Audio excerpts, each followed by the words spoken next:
Etxegabetzeen inguruan Europako auzitegiak agindutako epaia onartzen du gobernuak, todos aquellos aspectos que el tribunal haya declarado eta Espainiar legea aldatuko duela iragarri du. serán corregidos. Familia askorentzat lege aldaketa hori berandu iritsiko dela salatu dute talde parlamentarioek, paralice automáticamente todos los procedimientos de desahucio. eta berehala etxegabetzeak geldiaraztea eskatu dute.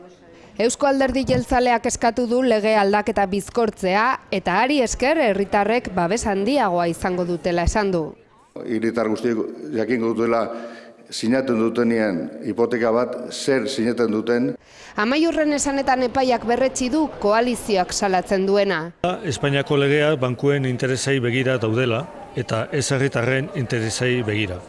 Izquierda Unidak dio, gizartearen presioaren garaipena dela. Una victoria espectacular de los movimientos sociales. Oposizioak ia aho batez ospatu du epaia eta Espainiar epaileei hari egokitzea eskatu diote.